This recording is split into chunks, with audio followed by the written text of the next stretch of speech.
Mummy गट्टी गांव धारवाड़ में तलबा और गांव वालों ने एक उस्ताद को बेहद दिलदोज अंदाज में अलविदा किया जो 30 साल तक उनकी खिदमत करती रही थी। गीता सुरेश बेटागिरी, जो कि मम्मी गट्टी गांव के गवर्नमेंट प्राइमरी स्कूल में तवील अरसे से फ़िज़िकल एजुकेशन टीचर थीं, को तलबा ने अपने आंसुओं के साथ अलविदा किया। गीता खुद जज्बाती हो गईं, फिर भी उन्होंने बच्चों को तसल्ली दी, उनकी तालीम की अहमियत पर जोर दिया और उन्हें यकीन दिलाया कि वो हमेशा उनके दिलों में रहेंगी। टीचर ಇನ್ನೊಂದು 5 ವರ್ಷದ ಬಾಜುಲ ಅವ್ರು ಹೋಗಿದ್ ಭಾಳ ಬೇಜಾರ್ ಅನಿಸ್ತದೆ. ನಿನ್ರಿ ಮೆರವಣಿಗೆ ಮಾಡಿದಕ್ರಿ ಬೇಜಾರು ಅನಿಸ್ತ್ರಿ, ಖುಷಿನೂ ಅನಿಸ್ತ್ರಿ. ಇನ್ನೊಂದ್ 5 ವರ್ಷ ನಾವು ಹೋಗೋ ಮಟ್ಟ ಇಲ್ಲಿ ತುಂಬಾ ಬೇಜಾರಾಕೈತ್ರಿ ಹೋಗೋದಕ್ರಿ.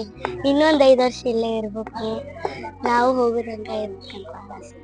ಖುಷಿ ಅನಿಸ್ತೈತಿ, ಒಳಗೂ ಬೇಜಾರು ಆಕೈತ್ರಿ, ಖುಷಿನೂ ಅನಿಸ್ತೈತಿ. ಇನ್ನೊಂದ್ 5 ವರ್ಷ ಇಲ್ಲೇ ಇದ್ರೆ.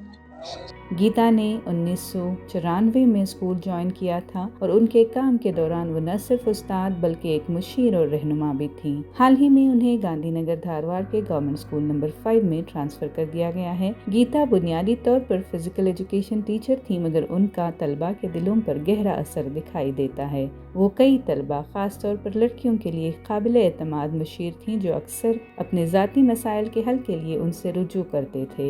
उनकी खिदमात को सराहते हुए गाँव वालों ने एक बड़े जुलूस का एहतमाम किया और एक चैरियट पर उन्हें उनके ट्रांसफर वाले स्कूल की तरफ रवाना किया गया।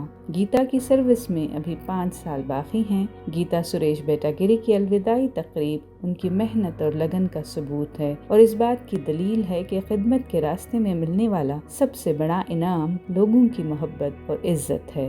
रिपोर्ट आज कलमेश मंडियाला। ಸುಮಾರು 30 ವರ್ಷದಿಂದ ಇಲ್ಲಿ ಸೇವೆ ಮಾಡ್ತಿದ್ದೆ ಸರ್ ನಾನು. ಇಲ್ಲಿ ನಮ್ಗೆ ಮನ್ಯಾನವ್ರಕಿನ್ನ ಹೆಚ್ಚಿಗೆ ಒಂದು ಕುಟುಂಬದವರು ಇದ್ದಂಗಿದ್ರು. ಇದು ನನ್ನ ಒಂದು ತವ್ರ ಮನೆ ಆ ಥರ ಇತ್ತು. ನನಗೊಂಥರ ಭಾಳ ನೋವು ಐತಿ.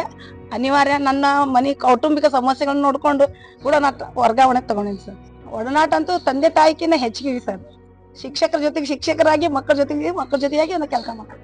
ಅದು ಏನು ಹೇಳ್ಬೇಕು ನಂಗೆ ಉತ್ತರ ಕೊಡ್ತಾ ಆಗ್ತಿರ್ತಿಲ್ಲ ಸರ್. ಆ ಟೈಮಿಗೆ ಮಕ್ಕಳ ಜೊತೆಗೆ ಕೂಡ ನಂಗೆ ತಡ್ಕೊಳಕ್ಕಾಗಿಲ್ಲ. ನಾವು ಅನಿವಾರ್ಯ ಅಲ್ಲ ಸರ್, ಅನಿವಾರ್ಯ ಮತ್ತು ಅವಶ್ಯನೂ ಐತೆ ಸರ್. ಹಿಂಗಾಗಿ ನನಗೆ ಗಾಂಧಿನಗರ ಸ್ಕೂಲ್ ತಗೊಂಡೆ ಸರ್ ಮೊನ್ನೆ ಟ್ರಾನ್ಸ್ಫರ್ ಒಳಗೆ.